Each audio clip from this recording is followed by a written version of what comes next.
trio was on the road again, with Toxic behind the wheel. His Korn playlist blared as he sang along, terribly off-key. "Can you not?" Iris groaned, her wings twitching in irritation.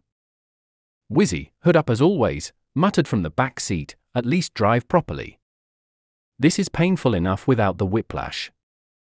Toxic turned to mock him. "Oh, sorry, Your Majesty, should I roll out the red carpet?" Just as Iris opened her mouth to retort, Toxic slammed the brakes hard enough to launch her forward into the back of his seat. "What the hell, Toxic?" she snapped, clutching her head. Toxic pointed out the window at a faded wooden sign, "Forest Trail Campgrounds, a scenic getaway." "Camping?" he said, grinning like a kid. "We need to unwind, guys. A weekend with nature. Fresh air, no monsters, no Mike, no psychos." Iris groaned, yanking him out of the car by his shirt. "If you're pulling stunts like this, I'm driving," she growled, shoving him toward the passenger seat. Toxic pouted but climbed in. "Come on, Iris, think about it. S'mores, campfires, the stars, also mosquitoes, bears, and probably serial killers," Wizzy cut in. Toxic ignored him. "You'll thank me for this." When they arrived at the camp office, Iris and Wizzy stayed in the car, watching as Toxic strutted in wearing fake glasses he'd pulled from nowhere. "Where does he even keep those?" Wizzy muttered. Iris smirked. "You're assuming he thinks about it." Toxic entered the office like he owned the place, talking loudly about needing the best camper available for his high-profile friends. Somehow, his over-the-top act worked, and they soon found themselves parked by a cozy little camper surrounded by trees. "Not bad," Iris admitted as she unpacked. Wizzy snorted. "Let's see how long it stays peaceful." The first night seemed promising until they heard rustling behind the camper. "Probably just a raccoon," Iris said, peeking through the blinds. Then a massive shadow moved across the window. "That's no raccoon," Wizzy said, grabbing a flashlight and opening the door.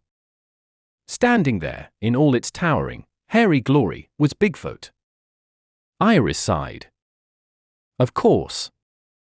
We can't even camp without running into something ridiculous." Bigfoot growled, its glowing eyes narrowing. "I'll distract it, you flank him," she shouted, charging forward. Wizzy followed, trying to jab the creature with a tent pole. It didn't go well. Bigfoot swatted Iris with a massive arm, sending her flying over the camper. Wizzy didn't fare much better, tumbling like a ragdoll. Toxic stepped outside just in time to see the chaos. Okay, guys, I got this," he yelled, grabbing the pack of steaks they'd brought for dinner. He tossed them into the woods, waving his arms like a lunatic. "Hey, Bigfoot! Free buffet!"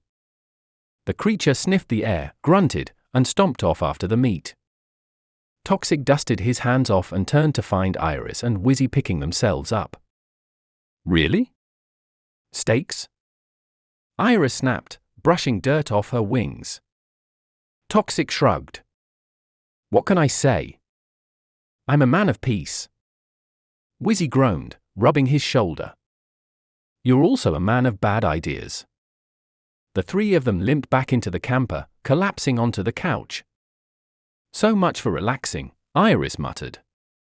Toxic grinned, putting his fake glasses back on. "Admit it. You'll never forget this camping trip." Iris shot him a glare, but a small smile tugged at her lips. "Yeah, but next time, we're bringing a flamethrower."